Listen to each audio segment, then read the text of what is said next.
Costruita nel 1303, la Cappella degli Scrovegni di Padova venne consacrata il 16 marzo del 1305.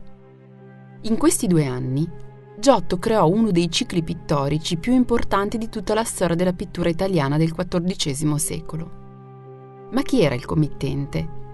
E perché commissionare un'opera tanto imponente?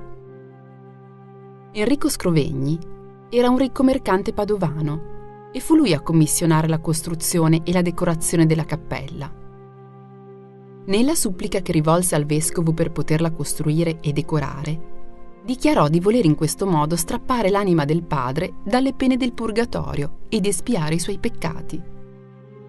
Enrico cercava così di riabilitare l'immagine della famiglia e soprattutto del padre Reginaldo, la cui ricchezza affondava le radici nell'usura. Ma Enrico fece di più. Nella parete del Giudizio Universale si fece mettere dalla parte dei beati nell'atto di dedicare l'opera alla Vergine. Era quindi più che sicuro di meritarsi il paradiso, e tanta presunzione fece arrabbiare i frati del vicino convento degli Eremitani. I frati scrissero al vescovo che Enrico aveva aperto la cappella per orgoglio, vanagloria, personale profitto e non per lode, onore e gloria a Dio. Qualunque fosse lo scopo, una cosa è certa: l'opera è grandiosa.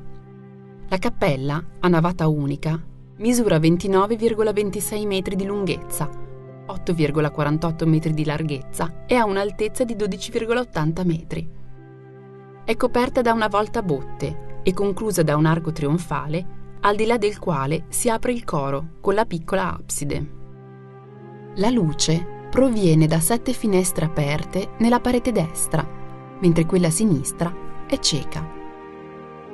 Questa deformità non consentì a Giotto di disporre gli affreschi in maniera speculare nell'una e nell'altra parete. La cappella fu interamente rivestita di affreschi con episodi della vita di Gesù a partire dagli anni precedenti alla sua venuta e arrivando fino alla Pentecoste. Le scene sono disposte in registri sovrapposti e la parete dell'ingresso è interamente dedicata al Giudizio Universale.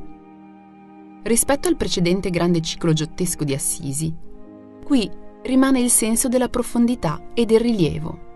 Giotto accentua le gradazioni del colore, rende i contorni più morbidi e prosegue la sua ricerca artistica rinnovandosi rispetto al suo stesso passato.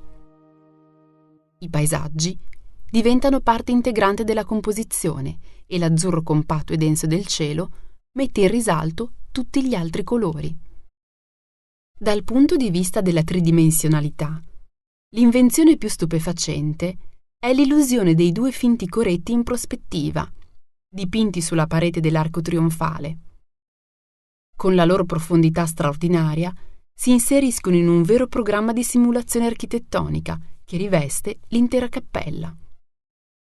Non sappiamo se Giotto li dipinse per arricchire un'edilizia modesta e bilanciare con i 2 immaginati vani l'apertura del coro troppo profonda nella parete figurata, o se addirittura per l'impegno di differenziare l'arte, che sperimenta nel trompe-l'œil le proprie possibilità, da quella intesa a raccontare una storia, e che non rifiuta le convenzioni linguistiche, ma solo la loro immutabilità, sapendo che una cosa è la vita, un'altra è la sua rappresentazione. Lo stesso tipo di illusione la ritroviamo anche nel finto zoccolo marmoreo e nei 4 pilastri dipinti agli angoli dell'ambiente. A questo aspetto si aggiunge negli affreschi un forte senso del dramma, che ritroviamo nelle espressioni dei volti dei personaggi e nel modo in cui elementi delle ambientazioni, come rocce o edifici, esaltano l'azione dei personaggi.